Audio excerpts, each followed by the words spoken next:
All right, and we are back. It's Tuesday, April 21st, and you had to do some properties of logs yesterday. I hope everything went well. If not, get a hold of your teacher and get some clarification. But we are going to go on to day 2. Here we go. I put the property of logs back on here, the product property. Remember, if you're multiplying something, that turns, if we're expanding, it turns into addition. And also, if you're adding something, it would turn into multiplication because we are going to go back and forth. On the quotient property, if you're dividing, that means we're going to subtract. And then last but not least, if you have an exponent, that exponent goes to the front for the power property. And you should have these in your notes. If you don't, hit pause and write them in. You will need them today. All right. Whoa. So today we're going to condense. That means that we're going to make it into only one logarithm. So I am going to have to put everything and squish them together. Our first step is to always look for exponents. And remember, our exponents hang out in front of our logs, and we have to take them back to become the exponent. So we now have log of x squared plus log of y to the 5th minus log z. Now the second thing we do is we then create the one logarithm.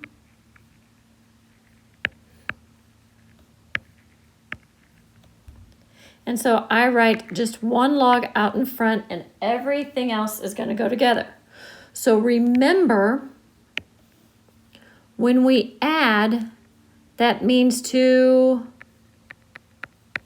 multiply. So I'm going to have x squared times y to the 5th. Then I have this minus sign, which means divide.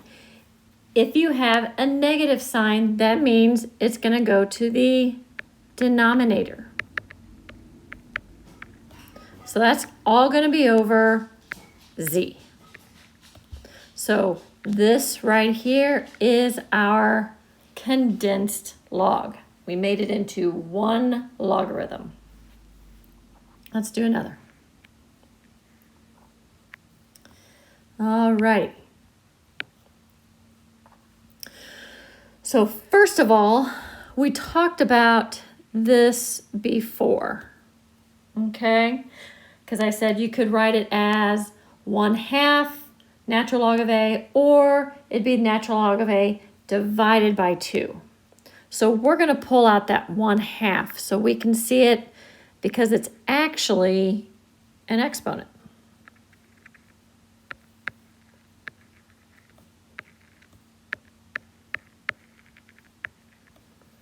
All right, so let's get all those exponents back to where they belong.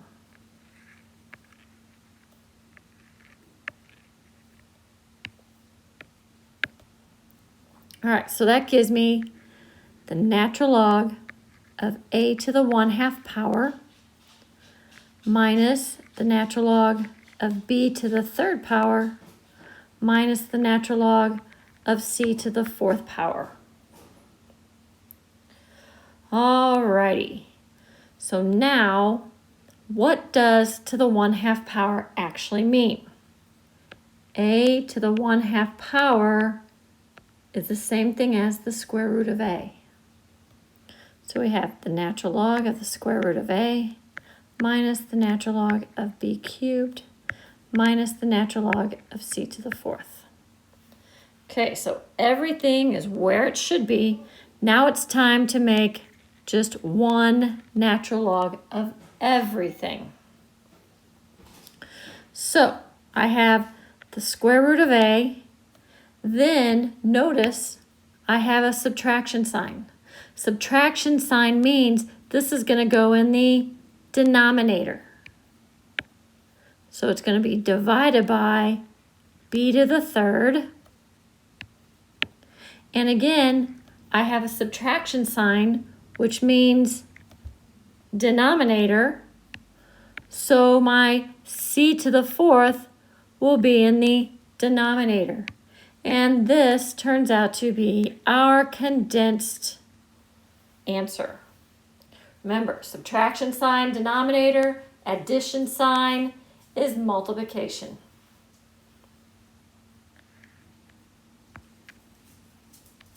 Okay, we have the change of base formula. This has been known to surface on the ACT.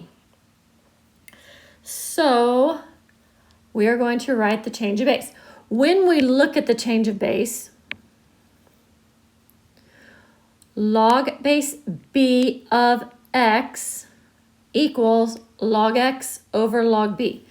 You will change this. You can either change it to logs or you could change it to natural logs. But what you do need to know is that the base always goes in the basement. It goes in the denominator.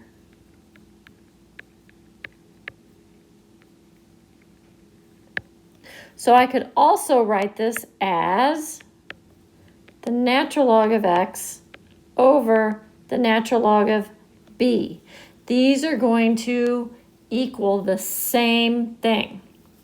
Now, a long time ago, when we didn't have our handy-dandy, cool little calculators, back in the days the dinosaurs roamed the earth and I went to high school, we didn't have the calculators that could just do log base 2 of 9 and get a decimal. We had to use change of base, which they still have on the ACT. So let's look at this next one. First of all, I'm going to find the base. There's my base. So I know that that is going to go in the basement. So this is going to give me log over log. Since the 4 is the base, I put it in the denominator and the 7 goes in the numerator. So log of 7 divided by log of 4 is my change of base. Now I can put that in my calculator as a fraction. Just hit the log button. Don't forget to put parentheses around the whole thing. Over the log of 4, parentheses, and you get approximately 1.404 as our answer.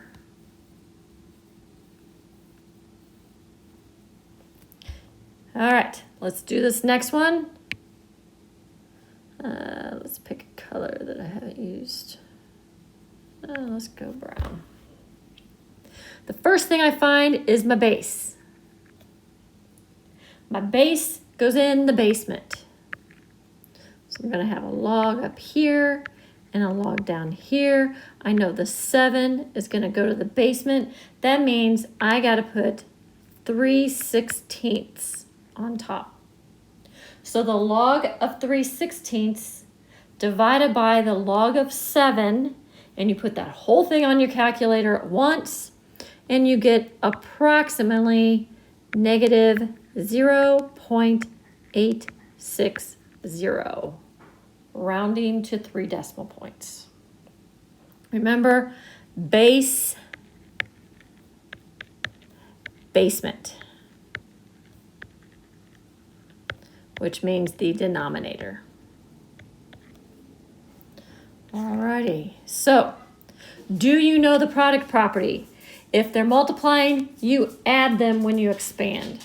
The quotient, if they're dividing, so let's do product goes to addition, division goes to subtraction, and the power, the exponent comes to the front.